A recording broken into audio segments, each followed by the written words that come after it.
Miguel, como você tá? Tudo bem por aí? Boa tarde, Thalita. Boa tarde a todos e todas. Tudo bem por aqui?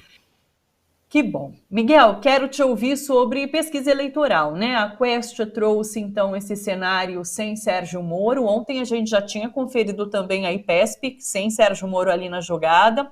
E daí muito tem se falado sobre a destinação desses votos, né? Que Bolsonaro, de fato, teria tido esse pequeno crescimento por conta desses votos que iriam para Moro e agora acabam indo para ele. A volta dos que não foram, como eu comentei com o Miro ontem também. Como que você tem avaliado esses números? Thalita, é importante, a gente sempre tem feito isso, né? Não só eu, o próprio Miro, enfim, da gente não misturar as pesquisas, né? Então, cada pesquisa tem um método, tem uma forma, a gente sempre repete isso, né?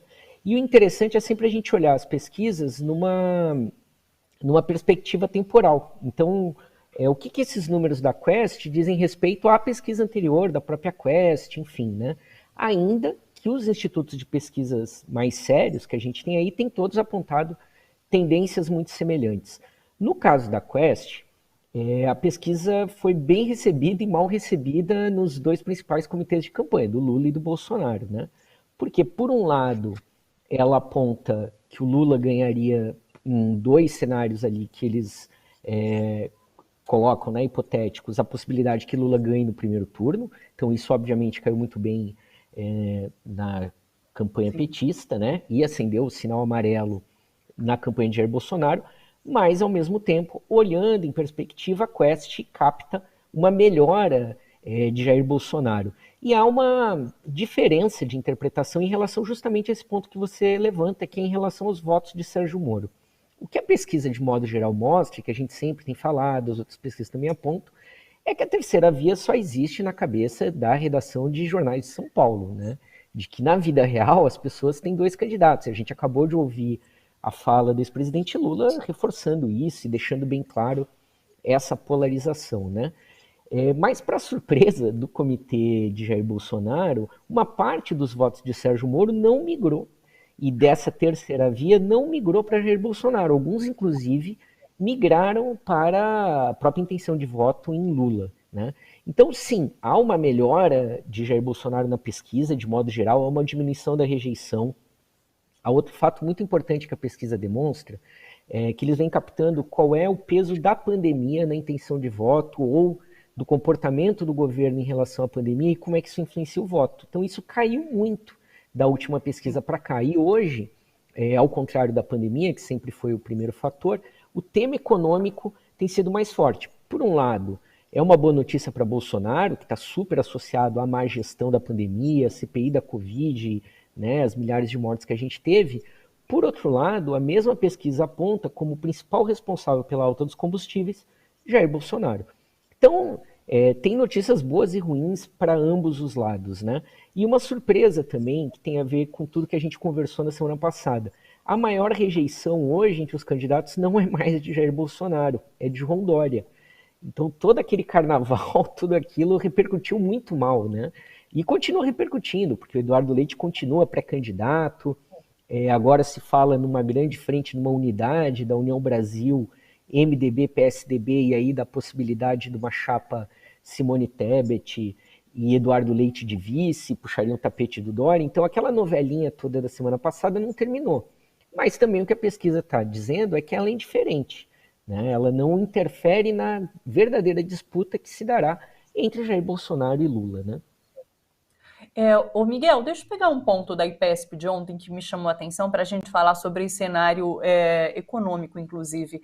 A IPESP mostrou que entre aquelas famílias que recebem até 2 salários mínimos, ele teve um ganho considerável, né, de intenção de voto. E são essas pessoas que recebem o Auxílio Brasil, né, o auxílio ali que foi estendido por conta da pandemia. Você acha que esse pacote, assim, de como estão chamando, de bondades econômicas, vai impactar? Porque agora também tem essa questão da conta de luz, que mudou a bandeira, né? Vai mudar a bandeira da conta de luz e vai fazer com que o preço da energia caia um pouco também. Você acha que tudo isso vai impactar nessas próximas pesquisas e Bolsonaro, inclusive, pode subir alguns pontinhos? É possível. A gente tem uma situação que a gente não se lembra, mas antes da pandemia nós já estávamos em crise econômica. Né? E o Brasil está tão se reprimarizando, né, o aumento do desemprego, etc., que qualquer situação melhor na economia, qualquer membro da família que consiga um emprego depois de muito tempo, tudo isso vai melhorar a percepção das pessoas. Isso realmente é uma possibilidade, isso tem efeito sim e afeta certamente. Se a gente for ver a pesquisa Quest, o Bolsonaro melhorou a aprovação dele em todas as faixas salariais, né? Também na de até 2 salários mínimos, mas principalmente acima de 2 salários mínimos. E aí a gente que não está nessa faixa do Auxílio Brasil. O IPESP, há umas 2 semanas atrás, também tinha demonstrado que uma parte dos beneficiários do Auxílio Brasil já tinha sido decidido por Lula. E hoje, de certa maneira, a tendência das pesquisas tem demonstrado, olha, o eleitor mais pobre já está convicto pela candidatura Lula. Agora, quem é que está em disputa? É a classe média baixa, né? Isso, inclusive, deve ter, é um dos motivos de debate dentro do PT de qual é a linha da campanha que o presidente Lula vai adotar. Né? A gente tem visto que a presidenta do PT, Gleisi Hoffmann, tem feito uma série de encontros com empresários na última semana, né? Vem sinalizando, o PT tem reforçado o discurso de que não vai derrubar o Campos Neto do Banco Central, nem vai revogar a autonomia do Banco Central, para ir estabelecendo essas pontes, né? Tem se valido de vários interlocutores mais jovens com o mercado para estabelecendo esse diálogo. Então eles sabem, né? O PT sabe, a candidatura a soma do Alckmin nessa candidatura vem nesse sentido de apresentar um discurso mais moderado e tentar disputar esse voto de classe média baixa, né? A Quest também traz outros fatores interessantes, além do econômico que você ressaltou agora. Nos evangélicos, a proporção do voto está muito dividida. Está 1/3 para o Lula, 1/3 para o Bolsonaro, 1/3 para ninguém. Mas veja só, onde é que aumentou a aprovação do Bolsonaro por religião no último período? Nos católicos houve um salto de 4 pontos. Então, também, né, por isso que a gente tem que ficar atento, né? Mas com certeza, o grande tema da eleição vai ser a questão econômica, e eu acrescentaria aí o tema da Petrobras, que a gente viu toda a movimentação essa semana, né? Os presidentes que não assumiram, diretores, ontem à noite definiram, porque nessa crise da Petrobras, o Paulo Guedes acabou ganhando corpo dentro do governo com a proposta de retomar a privatização. E o Arthur Lira seguiu o coro do Paulo Guedes nisso. Então, há uma possibilidade aí de tentarem acelerar. Não existe legalmente possibilidade de privatizar a Petrobras em 2022, implica em emenda constitucional, não tem tempo para trâmite, etc., né?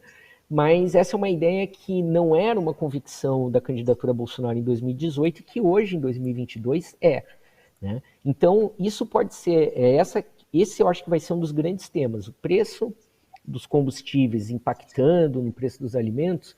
Bolsonaro vai apresentar como solução a privatização da Petrobras. E a gente já ouviu em outros momentos o ex-presidente Lula dizendo o contrário, que o que muda o preço dos combustíveis é dissociar a Petrobras dos preços internacionais, né? Então, eu acho que esses dois temas vão permear muito da nossa conversa e do tema eleitoral. O grande cabo eleitoral dessa eleição é a economia, com certeza.